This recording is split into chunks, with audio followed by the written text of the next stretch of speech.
미국 정치계의 중심 워싱턴 DC 의사당에 한복을 입고 국회의원이 등장했습니다. 미국의 한국계 여성 연방 하원 의원인 메릴린 스트릭랜드, 한국명 순자 씨가 취임식에 한복을 입고 참석해 선서한 모습이 등장했습니다. 지금까지 다양한 한국계 정치인들이 미국 국회에 입성하며 한국에도 뉴스거리가 되었습니다만 거의 모든 경우에 외모상으로 아시아계 한국인으로 보인 경우가 대부분이었고 한복 입은 경우는 더더욱 없었습니다. 한복을 입은 아프리카계 미국인 의원은 신선한 충격을 안겨주며 워싱턴 정계를 달궜는데요. 그러자 최근 한국에 대해 여러가지 예민한 이슈를 던진 일본과 중국 등에서 다양한 반응도 나오고 있습니다. 스트링랜드 순자 하원 의원이 왜 한복을 입었는지와 일본 중국은 왜 흥분하고 있는지 살펴보도록 하겠습니다. 우선 현지 시간 3일 워싱턴 DC 의회 의사당에서 치러진 연방 하원 취임 개원식에는 붉은색 저고리에 짙은 푸른색 치마 차림의 한복을 입은 여성이 맨 앞줄에 앉아 있었습니다. 양장 차림의 다른 의원들 사이에서 한복 차림의 스트링랜드 의원이 단연 눈에 띄었습니다. 스트링랜드 의원은 낸시 펠로시 하원 의장의 주재로 동료 의원들과 자리에서 일어나 오른손을 들고 선서 연방 하원 의원에 공식 취임했습니다. 그는 한복 차림으로 동료 의원들과 사진 촬영을 하고 같은 한국계이자 재선인 앤디 김 하원 의원과 팔꿈치 인사를 하기도 했습니다. 스트링랜드 의원의 한복 취임은 한국계 인사의 미 연방 의회 진출을 동료 의원들에게 확실하게 각인시키는 상징적 효과가 있을 것으로 보입니다. 일각에서는 한복 입고 등장한 게 단순히 쇼라고 치부하는 경우도 종종 보이기는 합니다만 스트링랜드 의원은 이날 트위터를 통해 한국계 미국인이자 아프리카계 미국인으로서 한복을 입는다는 것은 개인적으로 깊은 의미가 있다고 털어놓았습니다. 그는 한복은 내가 물려받은 문화적 유산을 상징하고 우리 어머니를 명예롭게 할 뿐 아니라 우리 국가 주 그리고 국민의 의회에서 다양성의 중요성을 보여주는 더 큰 증거이기도 하다고 설명했습니다. 그녀가 아시아인이 아니라 흑인이라는 것은 더욱더 주목을 받을 만한 것입니다.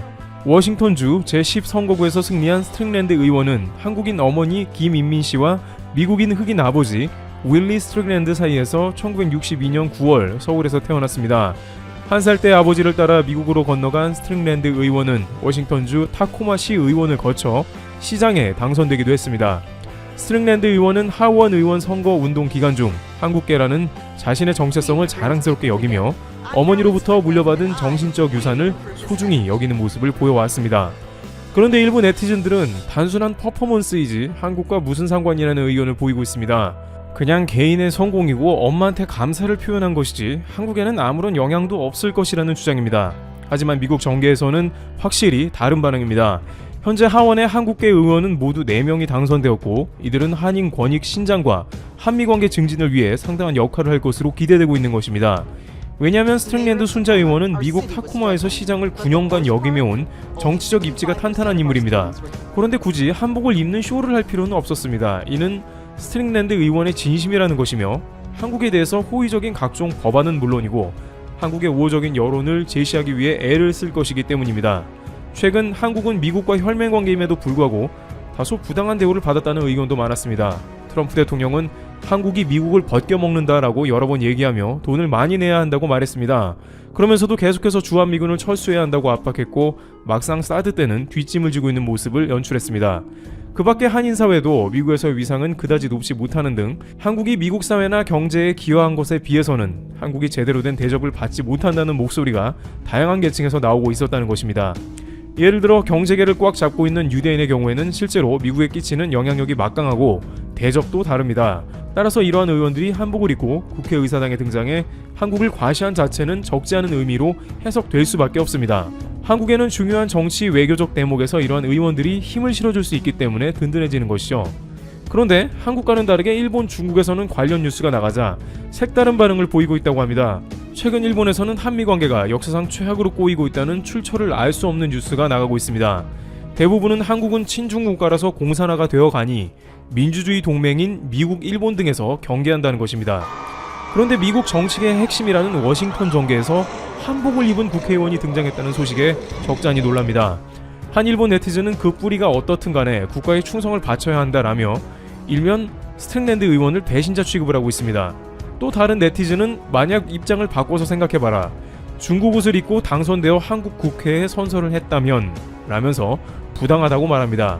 그러나 가장 많은 댓글은 역시 분명히 지역구에 소녀상이 늘어날 것이다 라면서 한국에서조차 상상하기 어려운 말을 합니다. 물론 미국에서 그동안 다양한 정치인들이 소녀상을 두둔했고 샌프란시스코의 경우 오사카와 자매 도시 결연도 끊는 등 일본에는 미국 정치인이 소녀상 메이커들이라는 소문도 있습니다. 또한 독일에서는 독일 시민들이 나서서 한국의 소녀상을 절대 건드리면 안 된다는 상황도 나오는 등 최근 한국과 정치 외교적인 분야에서 끊임없이 충돌하며 예민한 모습을 연출하고 있는 것입니다. 그러다 보니 한국색이 짙은 정치인이 등장했다면서 부정적인 반응으로 일관하고 있는데요. 그러나 이러한 일본의 댓글들은 미국의 현재 상황을 전혀 모르고 한 말이라는 것을 알 수 있습니다. 우선 미국은 다양성을 매우 존중하는 사회인데 이제 그것이 이번 투표로 크게 드러났다는 것입니다. 한복 이전에 작년에는 히잡을 쓴 국회의원이 당선되어 미국 사회에서 주목을 받기도 했습니다. 특히 이번 선거는 유례없이 다양한 인종과 출신의 의원들이 당선되어 주목을 받기도 했습니다. 게다가 한국은 중국처럼 침탈적 행위를 자행하는 국가가 아니고 미국과 매우 좋은 관계입니다. 한국인이 미국 국회에 들어간다고 해서 한국을 위해 스파이 짓을 한다던가 하는 염려는 제로에 가깝습니다. 일각에서는 일본계 국회의원으로 재미를 못 봤던 일본이 한국에 목리를 부리는 게 아닌가 하는 의견도 나옵니다. 왜냐하면 과거 미국에서 당선된 혼다 하원 의원은 오히려 일본계였음에도 불구하고 한국 위안부 문제를 지지했습니다. 또한 수출 규제 당시에 아베가 어리석은 행동을 했다며 한국 편을 계속해서 들어온 경우도 있었습니다. 그러다 보니 스트링랜드 순자 의원의 한복 선서 장면이 일본에 곱게 보일 리가 없다는 의견도 나온 것이죠. 또한 한미일 관계 가운데 이런 장면이 자주 등장하는 것도 다소 일본의 예민한 반응을 이끌어낸 것인지도 모릅니다. 예를 들어 지난 아카데미 시상식 때 봉준호 감독은 아카데미 주요 부분 수상을 하면서 한국의 위상을 드높인 반면에 아카데미상 분장상을 받은 카즈히로는 일본 취재인이 일본과 관련한 소감을 한마디 말해달라고 이야기하자 미안하지만 저는 일본을 떠나 미국인이 됐습니다. 꿈을 이루기 어려운 일본의 문화가 싫습니다 라면서 일본 기자단에게 찬물을 끼얹은 바 있습니다. 한국 감독은 자신의 조국을 떠올리며 칭송하는 반면에 일본 감독은 나는 일본과 관련 없다고 한 이야기는 일본 사회에 적지 않은 논란을 일으킨 바 있습니다. 의도치는 않았지만 공교롭게도 미국 무대에서 계속 한국이 일본에 이기고 있는 느낌을 주고 있습니다. 이런 상황이 계속 나오다 보니 뭔가 그런 한국에 대해 시샘과 염증이 생겼다는 의견도 제기되는 것이죠. 앞으로 스트링랜드 미 하원 의원을 통해서 일본이 제기하는 불합리도 개선되었으면 하는 바람입니다. 한편 중국에서는 관련 뉴스에 일부 네티즌들이 한푸는 여전히 중국 옷이라고 말하면서 저 사람은 중국인일지도 모른다는 반응을 보입니다. 최근 중국은 인플루언서 등을 동원하여 오히려 한국이 중국 옷인 한복을 빼앗으려고 한다는 궤변을 늘어놓고 있는 상황으로 파악되고 있습니다.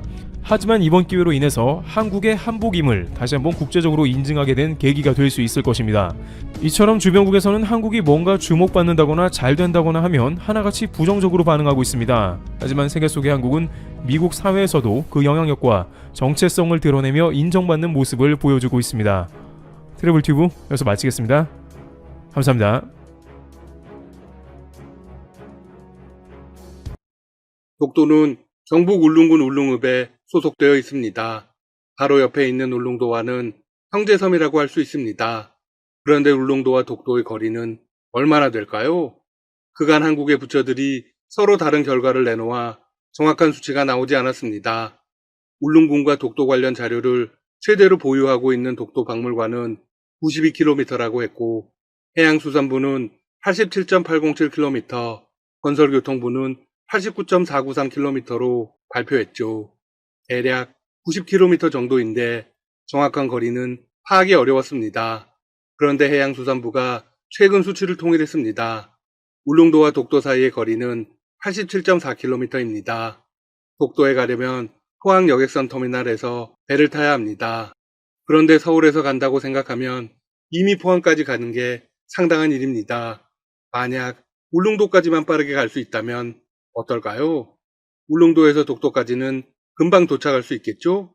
자, 이제 모든 것이 가능하게 되었습니다. 한국 정부는 독도의 실효 지배 강화를 위해서 강력한 카드를 꺼내 들었습니다. 우선 그 전에 울릉도와 독도에 관련한 역사를 짧게 말씀드리겠습니다. 현재 일본 정부는 독도를 빼앗기 위해 온갖 도발을 감행하고 있습니다. 그런데 원래 일본의 목적지는 울릉도였습니다. 일제의 독도 침탈은 울릉도 침탈의 연장선에서 진행된 것입니다. 관련해서는 황성신문의 기사가 전해지고 있습니다.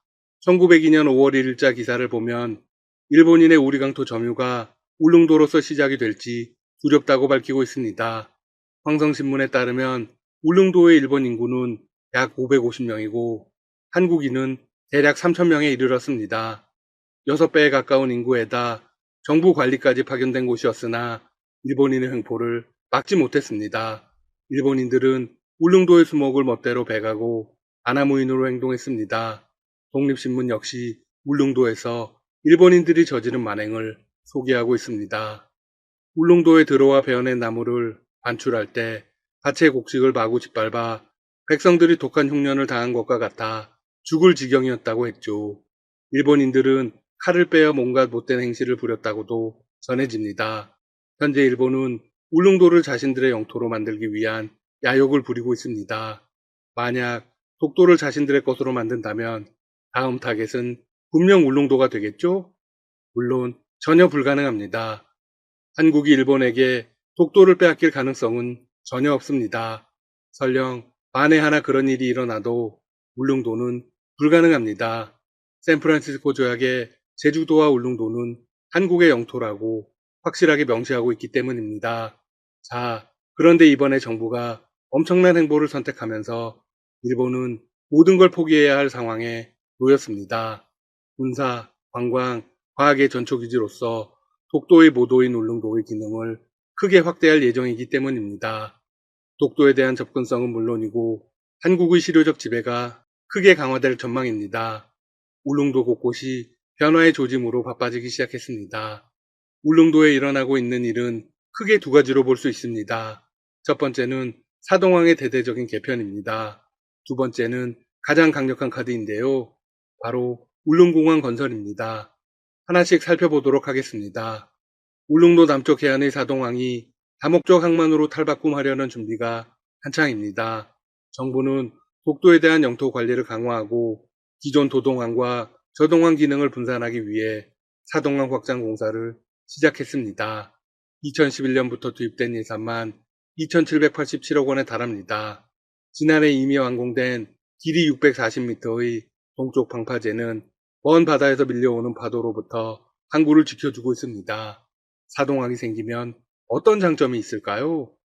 해군함정 정박용 부두가 생기게 됩니다. 해군함정 한 척과 해경 정비함 두 척, 어업 지도선 두 척이 상시 접안할 수 있게 되죠.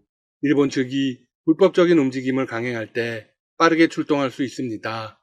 해군함정과 해경 경비정의 독도 출동 시간이 현재의 절반 이하로 단축되죠. 기존의 울진항에서 해경 함정이 출동하면 독도까지 약 5시간 50분이 소요되었습니다. 하지만 사동항에서 독도까지는 2시간 20분밖에 안 걸립니다. 일본 함정보다 훨씬 빨리 도착합니다. 일본 함정은 옥기섬에서 독도까지 158km 거리를 약 2시간 50분 만에 항해할 수 있었습니다. 사동항 건설로 한국 함정이 일본 함정보다 3시간 늦게 도착한다는 문제점을 단박에 개선하게 되었습니다. 최근 러시아와 중국 군용기가 한국 방공식별구역 하디즈를 침범하는 등 독도의 군사적 긴장감이 높아졌습니다. 이런 상황에서 사동항의 군사적 가치는 매우 크다고 볼 수 있습니다. 그런데 한국 정부는 더 큰 카드도 준비하고 있습니다. 2025년 사동항 인근에 1.2km, 너비 30m 규모의 활주로를 갖춘 울릉공항이 새롭게 들어섭니다. 동쪽 방파제 외곽 바다를 매립해 건설되며 약 6,633억 원의 사업비가 투입됩니다.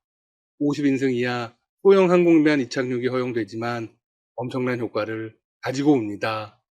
서울에서 울릉도까지 가려면 지금까지는 7시간이 소요되었습니다. 그런데 공항이 생기면 얼마나 걸릴까요? 네, 딱 1시간이 걸립니다. 울릉공항 건설 사업은 약 40년 전인 1981년 경북도와 울릉군의 정부 건의로 시작되었습니다. 이후 2013년 예비 타당성 조사를 시작으로 2015년 기본 계획 고시, 2017년 기본 설계, 2019년 12월 시공사를 선정한 후 지난달 27일 첫 삽을 떴습니다. 그동안 환경영향평가 등 인허가 절차가 마무리되지 않아 착공이 미루어지고 있다가 최근 공사 진행이 결정된 것입니다. 현재는 울릉도에 가려면 백기를 이용할 수밖에 없습니다. 헬기를 타고 울릉도로 갈 수도 있지만 비용이 높고 제한적으로만 가능해 일반인들이 쉽게 이용할 수 있는 수단은 아니었습니다. 공항이 완공되면 연간 30만 명 수준의 관광객이 100만 명까지 늘어날 것으로 기대됩니다. 일본으로서는 그야말로 속이 타들어갈 일입니다. 실질적으로 독도에 대한 점유권 주장을 전혀 할 수 없는 상황이 되었죠. 한 해 100만 명이 넘는 한국인이 찾는 섬인데 무슨 재주로 주장을 할까요? 일본을 포기하게 만들 카드는 또 하나가 더 있습니다. 이번에는 한국해양과학기술원의 울릉도 독도 해양연구기지가 나섰습니다.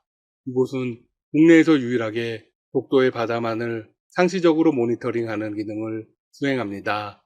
연구기지는 내년 중에 수건 사업이었던 독도 연구조사선을 건조합니다. 연구조사선이 건조되면 선박 내에서 2, 3일을 거주하며 독도 현황과 해양 생태계를 들여다볼 수 있다고 강조했습니다. 울릉도 독도해양연구기지는 국제학계에 독도의 이름을 알리는 역할도 하게 됩니다. 2014년 4월에는 일본에 의해 멸종한 독도 바다사자의 DNA를 확보해 올해 9월 국제학술지 OSJ에 관련 논문을 게재했습니다. 국제유전자은행에 DNA 발견 장소를 이안쿠루가 아닌 독도 동해로 표기한 설명 자료를 제출해 세계에 알렸죠.